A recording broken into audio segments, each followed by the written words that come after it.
Good day, parents. My name is Mrs. Anderson. I'm the accounting teacher for the grade 12s. This is my email address, tanderson@stpatricks.co.za. Please do not hesitate to contact me if you've got any queries regarding this presentation or about your child's accounting work in general. First up, we're going to go through the work that was covered during terms 1 and 2. We started with Module 9, which was internal control and internal audit, the need for controls, the types of controls, and setting up of systems of controls, the different types of auditors, internal versus independent, audit evidence, what it is and why we need it. We then went on to Module 1, companies. We learned about a new business entity, which the pupils haven't covered up until now. Companies, we did an introduction about companies and the need for a memorandum of incorporation, all about shares when you're buying and selling, retained income, dividends, directors' fees, auditors' fees, loans and interest. And for both Module 9 and Module 11, we had practical tasks to consolidate the work covered.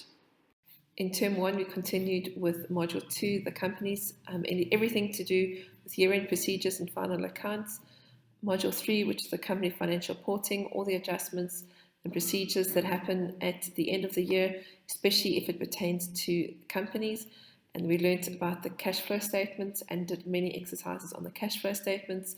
Lockdown then started and we carried on with Module 4, the analysis and interpretation of company financial statements, all the formulas and tools that we need to analyze the financial statements, and again, tasks to consolidate the work covered.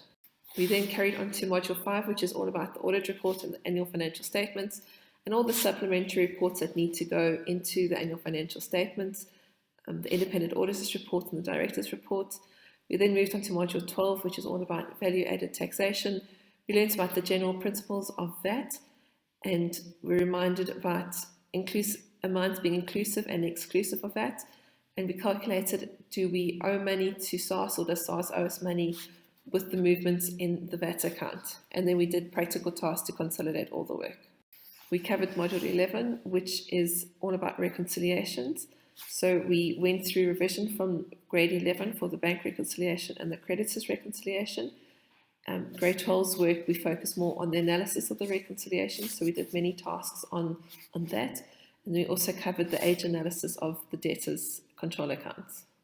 Towards the end of the term, we carried on with Module 7, which is fixed assets. A lot of work and detail goes into fixed assets in grade 11 and the disposal of fixed assets. So we were just reminded, we did a quick revision on recording the disposal of fixed assets and the calculation of profit and loss. An emphasis was made on the disclosure of the financial statements, and we did tasks to consolidate all the work that was covered. Module 10, inventory systems, it was covered in grade 11, but we reiterated, we went through it again. We learned about periodic versus perpetual stock, and we learned about the various stock valuation methods, first in, first out, and the weighted average, and how those are recorded in the general ledger. After Term 2, we carried on to Term 3, where we learned about Module 7, ethics, corporate governance, and the governing bodies. So we had many discussions on ethics and ethical behaviour. We learned about corporate governance, the King Codes, and the new King's Codes that have come out over the last few years, all about corporate governance. And we learned about the various professional bodies, SICA and the like, and the fact that they use general accepted accounting practices and international framework of reporting standards, and just the standards that accountants have to adhere to. We then moved on to Module 13, which is cost accounting.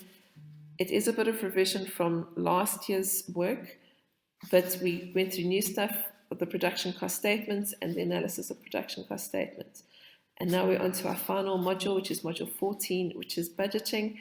So that will be a revision of grades 10 and 11 work, and we're going to do the analysis of cash budgets and projected income statements. And that's the work covered for the year. So just a breakdown of the marks for Term 1 and Term 3. Term 1, 2 class tests were written. The first one was written under exam conditions and counted 35% of the marks. The second one was over a much larger section of work, and it was written online, so that was worth 40%. And a research task for auditing was submitted by the pupils and they counted 25%.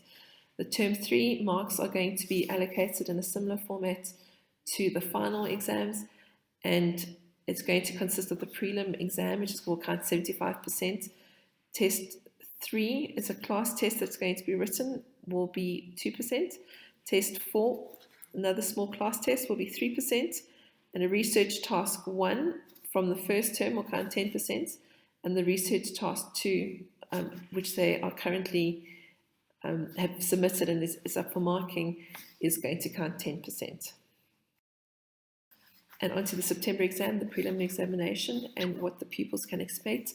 They're going to be writing 2 papers. So paper 1 will be an application of all the knowledge, of all the modules covered. And so what do they have to study? Everything. Everything will be covered. And it's going to be a total of 200 marks, and it will be for 2 hours. Paper 2 is more of a problem solving and analysis type paper. Again, everything has to be studied and everything's applicable for this module. The total will be 100 marks and the time will be 2 hours. So it's less marks, the same amount of time, because it is more problem solving and analysis.